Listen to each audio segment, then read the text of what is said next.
Welcome, friends, to another edition of Economic Update, a weekly show devoted to the economic dimensions of our lives, jobs, debts, incomes, our own and those of our children. I'm your host, Richard Wolff. I want to begin this show by remembering Bernie Madoff. He died very recently at the age of 82. His life was in many ways a testimony to what capitalism makes possible. The stunning fact that estimates indicate that he was able effectively to swindle $82 billion worth of stocks, bonds, and cash out of many, many individuals, organizations, and institutions is a testimony to what capitalism makes possible. But I want to point out something others perhaps haven't. And that is that capitalism has built into it incentives for this kind of behavior. It was an incentive for him to take the money he got from later investors and use it to juice up the rate of return he could give to earlier investors, who thereby raved about how great he was at investing when he was basically just fudging the numbers, and he could build on this for decades. Why am I stressing that the system has incentives for corruption and crookedness on a grand scale?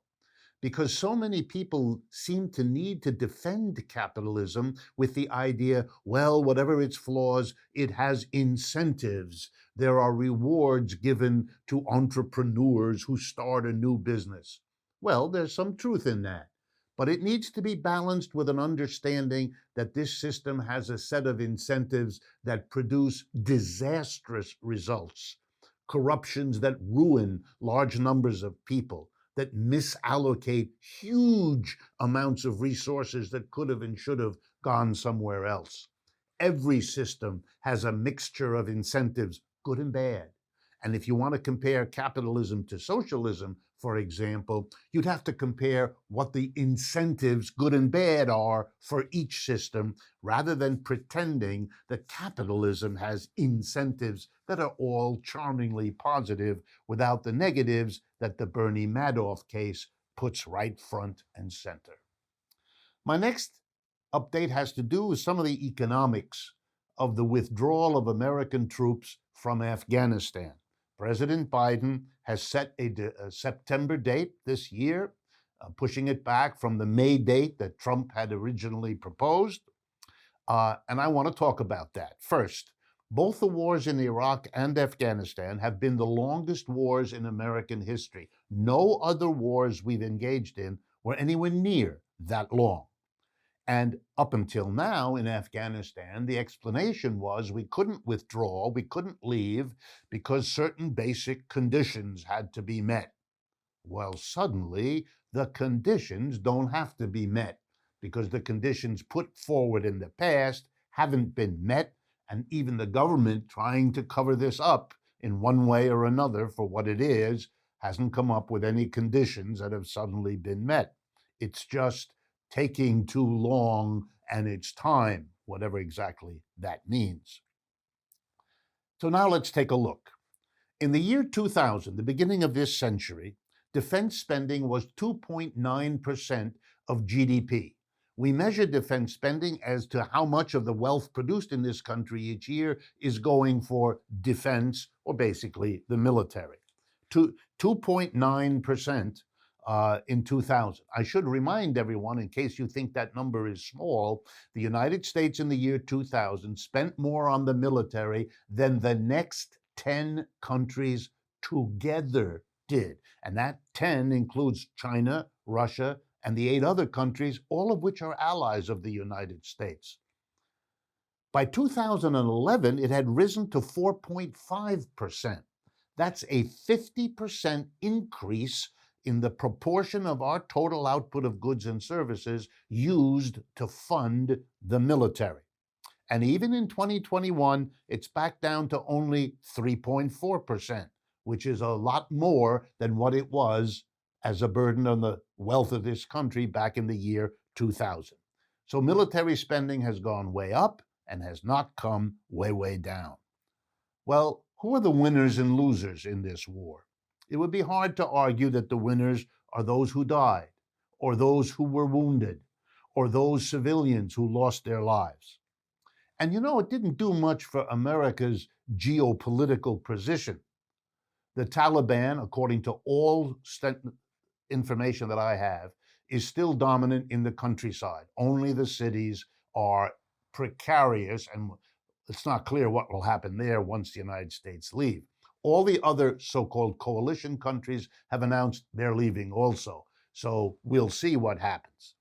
Those people there do not love the United States because it has decimated that country, and that happened in Iraq too. So it's not clear what exactly has happened. Those people don't love the United States. They don't welcome whatever the United States brought them. They may be afraid, but you have to wonder whether that's really an advance for the United States with its 800 military bases around the country.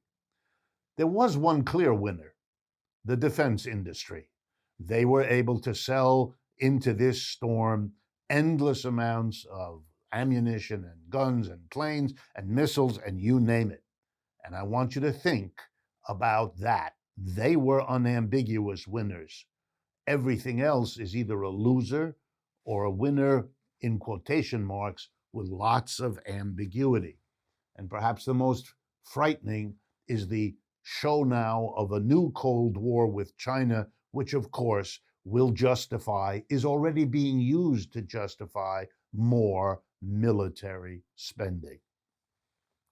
My next update has to do with a book by an author named Richard Rothstein. It's called The Color of Law. There's now a film being produced about it. This is a remarkable book because it studies the housing industry in the United States, and particularly the role of the United States government through something called the Federal Housing Administration, FHA. And it shows that throughout the 20th century's existence of the FHA, it systematically discriminated against African Americans in terms of lending them money, enabling them to buy their own homes, enabling them to rent in federal housing projects designed for people with limited incomes.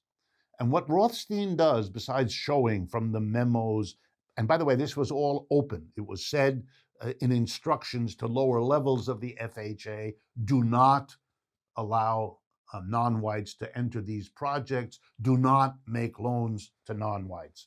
What's going on here is, of course, yes, racism, and particularly the power of the South in the United States to make a racial part of government programs all over the country. And that was done. But it has to be explained somehow why this is done. In the South, capitalism's security came in part by splitting its working class, white and black, so that their upsets and angers and bitternesses would be directed at one another rather than at the employers they both faced in their different way. And this had to be built in, and it was picked up by not a few northern and western employers who understood the same game.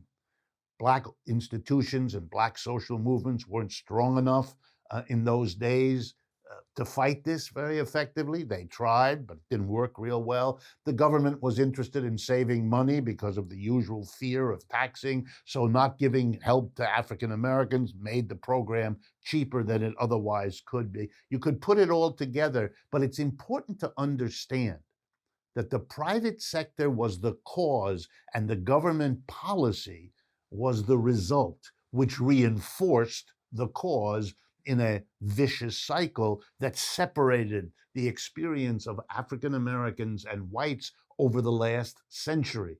That has to be understood as the systemic differentiation that we did in this society and that now is demanding compensation, correction, and that's going to be difficult when you try to offset or reverse something so deeply ingrained in both the private sector and the public sector for so long across so much of a society.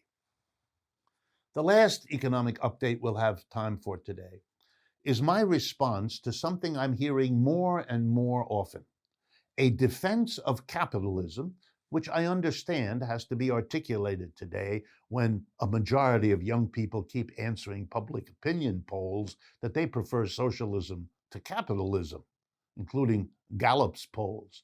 I understand this frightens the people who have always defended capitalism, so they've come up with a kind of final fallback of what it is they're going to say to defend this system. And here's the argument. Over the last 300 years that capitalism spread across the world, millions and millions of people have been lifted out of poverty.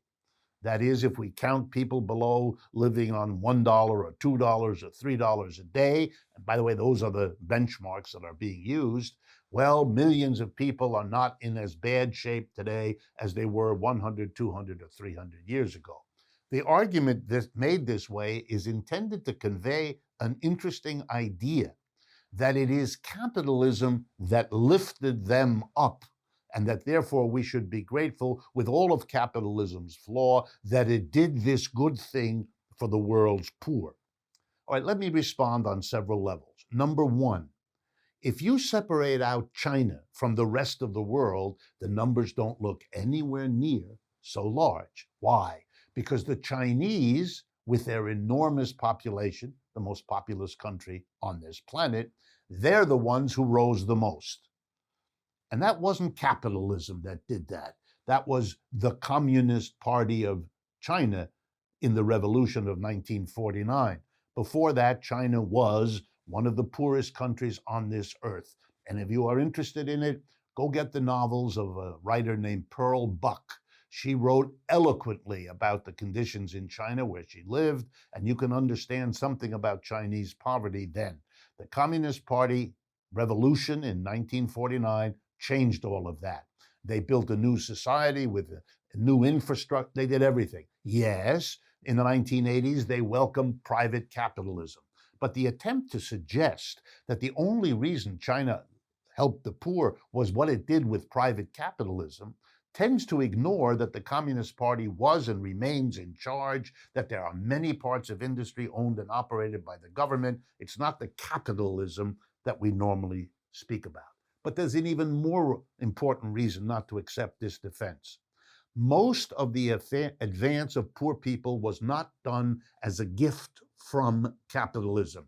It was done in opposition to capitalism. Whether it's a rising minimum wage, whether it's a better tax system, whether it's funding public schools or national health. Over and over again, what lifted poverty was the effort of the poor and the working class to get things which capitalists as a whole and their institutions opposed. Just look at the struggle over the minimum wage in this country at this time.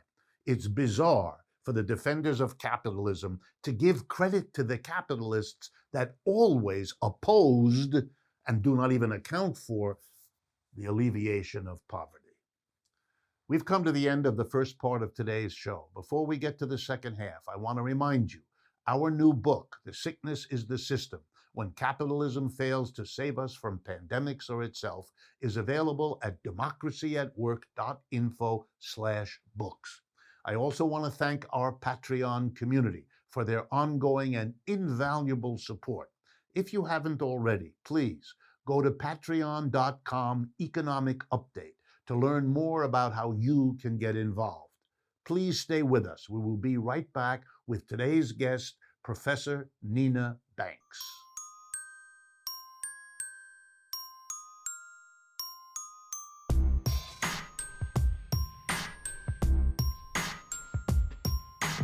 Welcome back, friends, to the second half of today's program, and it is a pleasure for me to welcome to our microphones and to our cameras a professor of economics that I have known for many, many years, since the time we worked together at the University of Massachusetts in Amherst. She is Nina Banks. She's an associate professor of economics at Bucknell University. She's also the president of the National Economic Association, which we'll talk about a little later, and serves on the board of the Economic Policy Institute in Washington, D.C. Her new book, Democracy, Race, and Justice, The Speeches and Writings of Sadie T.M. Alexander, is due to be published by Yale University Press this coming June. So let me begin by thanking you, Nina Banks, for joining us today. Thank you, Rick, for having me. I'm delighted to be here. Yes, and I'm really glad to see you again. I got to say it just on a personal level. Okay, let me set the context here. Critics of capitalism and other economists too have noticed for years that there is something bizarre about the statistics that capitalist societies use ostensibly to measure the wealth that they produce, the GDP, things like that. And what people have noticed is what seems to count is only what work is done that is then paid for, typically by an employer. Whereas all of the work and all of the goods and services produced by people not working for an employer in some other situation seems not only not to be counted, but there's a strong implication that it's not counted because somehow it isn't valuable. And that needs to be criticized, that needs to be attacked, it needs to be understood. And one of the reasons I thought Professor Banks would be a useful person to have on this program is her focus is exactly on aspects of that issue. So let me begin by asking you why you focus on the work, particularly of women and particularly of women of color, that is uncounted, unvalued. What's that about, and why did that capture your interest? Thank you. It's a great question. So it captured my interest because I am a feminist economist, and feminist economists generally focus on gender disparities, either in the formal workplace or I think especially in the realm of the household. And so you talked about this process of uncounted work. Feminists take a look at the work that women disproportionately perform within the household, cooking and cleaning and laundry and caregiving services, which are very important, but also benefit other household members. But what I found, and I used to use that framework quite a bit, but what I found over a period of time is that it really did not do an adequate job of capturing a lot of the unpaid work that racially marginalized, or what I refer to as racialized women, perform for their own communities. And so what I ended up doing is developing a framework that really it's an intersectional feminist political economy framework that puts the lived experiences of African American women at the center in our understanding of unpaid work. And I think about it in terms of African American women's understandings of womanhood and also of feminism. And so the key to that, to thinking about that, is the focus on lived experience is really important here. If we look at the lived experiences of white American women, for example, white American women's lived experience is not informed by racial oppression, generally not. And so the theories that they have developed about women's oppression are really tied to their experiences relative to men. And so white women have tended to develop theories that prioritize women's oppression within the household. But that is really not the experience, the lived experience of African American women or other racialized women within the United States. Our experiences, our lived experiences, are informed by our membership in racially oppressed communities. It affects our identities as women and also a sense of shared responsibility that we have to a community. And so my argument then is that what it means to be a woman and our experience of gender oppression is not just about relations within a private household relative to men, but also it's based on factors that are external to the household. So I ended up developing this framework really that focuses on informal work that women are producing collectively. They are cooperatively producing unpaid work. So it's not channeled through a market. There's no buying and selling, and they are not paid for their services.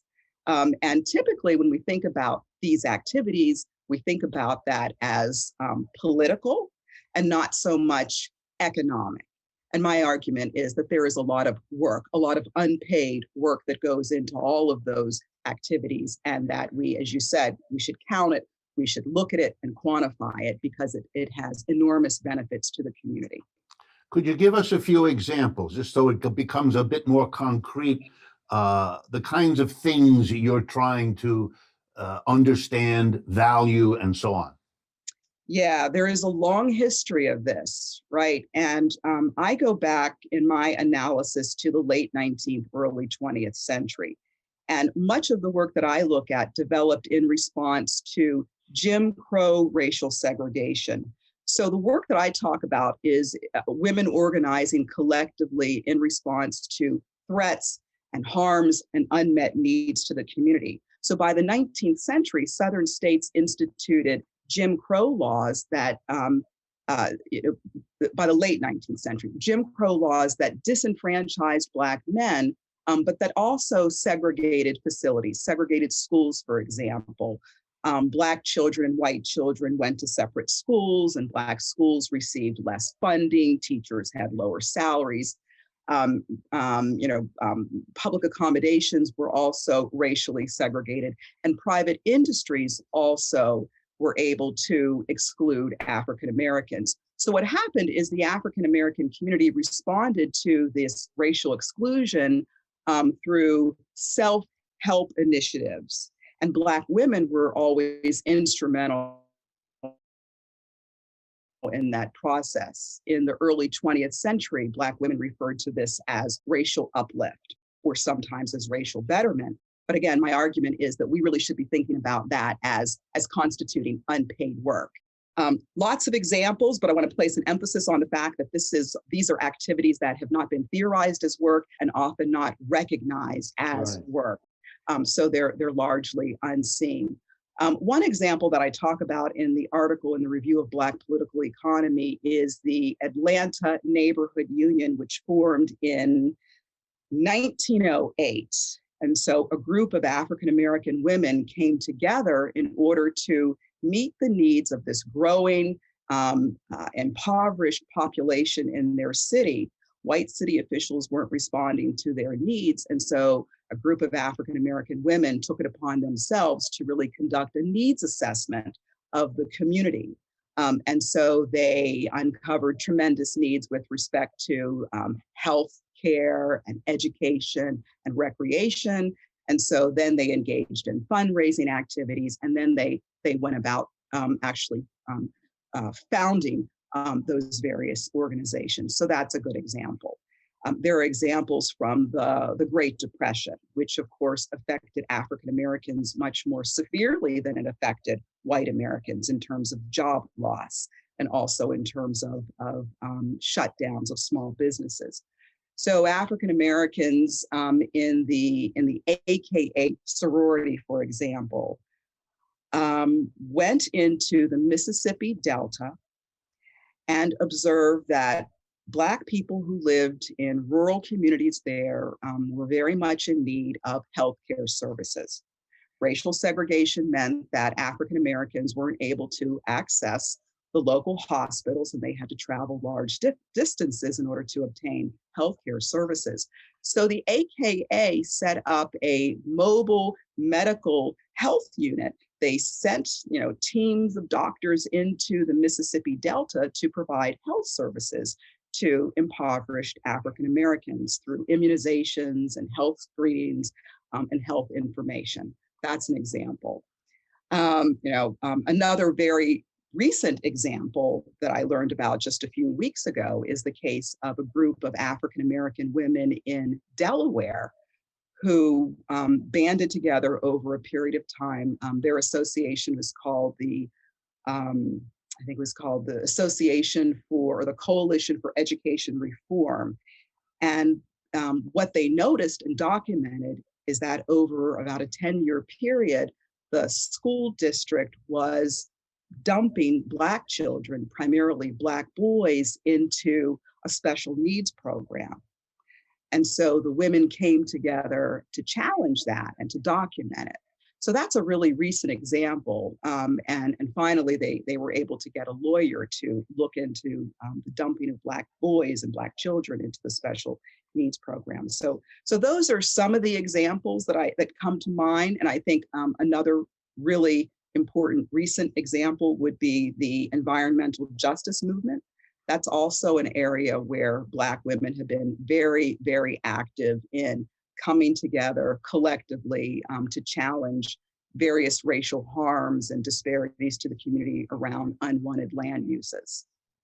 Tell me why, and we're running out of time as always with these interesting interviews. Why do you think this has been ignored the way it has? It's sort of obvious once you tell us these stories and give us these examples that really valuable services are being produced by human labor and made available to the community. Why has this been ignored? Why are you finding yourself, exploring a new area in some sense in terms of economic analysis?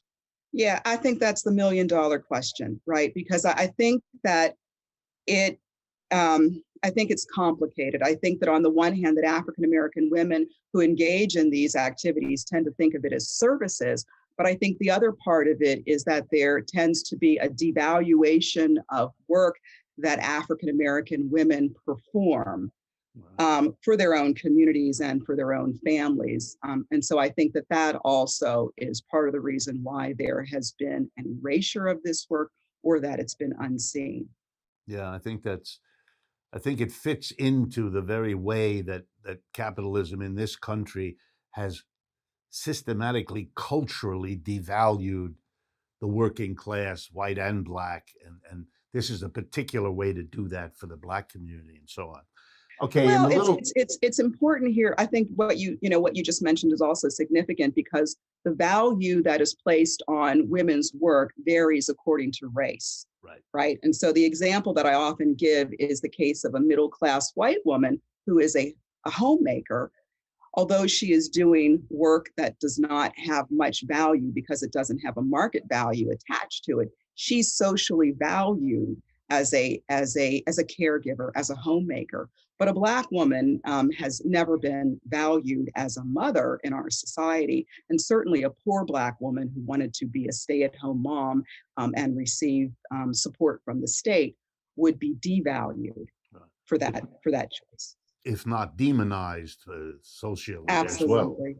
Okay, in the very few seconds we have left, tell us a little bit about the National Economic Association that you're the president of and what it is about, what its goals are, so that people become familiar with it. Yeah, the National Economic Association is the main association for professional economists. It was formed in 1969 as the Caucus of Black Economists. We do research on racial disparities and anti-Blackness and harms to the Black community. We focus on institutional and structural racism. I'm really proud to be the president of the National Economic Association because I think that Black American economists have always been at the forefront of thinking very critically about racial disparities in the United States and proposing very bold solutions to the problems of racial disparities against Black and Brown communities. Professor Nina Banks, thank you for your time. Thank you for the research you do, and thank you for sharing it with us. It's a pleasure to see you again, talk to you again, and I'm sure my audience, listening and viewing, will share my appreciation for your sharing your work with us. Really, thanks again. Thank you, Rick. Thank you for having me on your show. Take care, folks. I want to thank you all for joining with us and tell you that I look forward, as usual, to speaking with you again next week.